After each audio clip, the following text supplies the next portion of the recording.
thinning doesn't usually begin when you first start noticing your scalp in photos. In most cases, it actually starts years earlier, gradually, insidiously, and without obvious signs.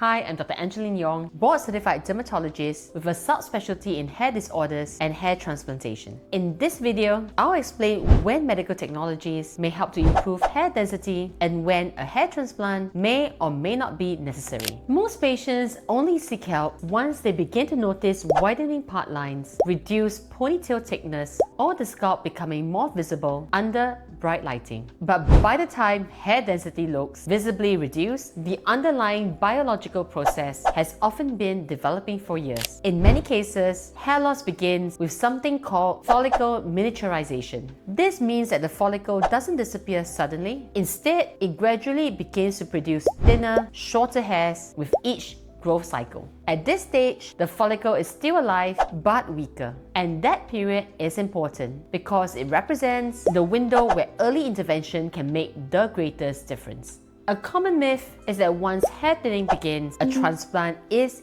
inevitable. But a hair transplant does not stop the underlying process of hair loss. What it does is to redistribute hair from one area of the scalp to another, and if the underlying cause, whether hormonal, inflammatory, or genetic, continues unchecked, the surrounding native hairs may still continue to miniaturize over time. That's why the first step is always to understand what is actually happening at the follicle level. We ask questions such as, is this active hair loss or is it already stable? Is inflammation involved? And most importantly, are the follicles still viable? Because ultimately, the diagnosis determines the direction of treatment. Modern hair technologies are designed to support and strengthen existing follicles. Depending on the modality, these treatments may aim to improve blood supply to the scalp, encourage the follicle to re-enter the growth phase, reduce inflammatory signals around the hair follicle, or prolong the anagen or active growth phase of the hair cycle. But there is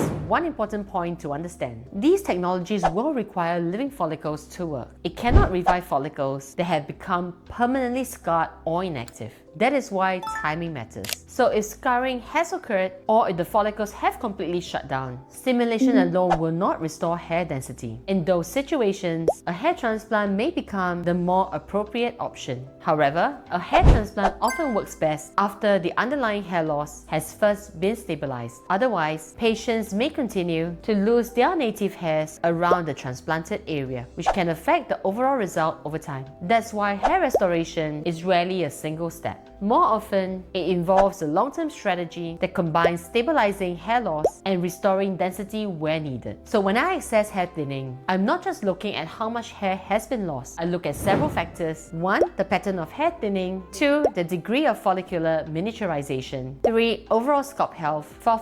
Any signs of inflammation. And lastly, family history and hormonal influences. These details help to guide the treatment approach. For some patients, the first step may need medical therapy. For others, technology-based treatments may be suitable or appropriate. And in some cases, the priority is simply preserving the follicles that are still healthy. Because in hair loss, the earlier we intervene, the more options we may have. If you're starting to notice early hair thinning, it's important not to wait until density becomes visibly reduced. In many cases, preserving existing follicles is far easier than trying to replace hair later. So if you found this explanation helpful, feel free to follow along for more dermatologist-led insight on hair health and various treatment options.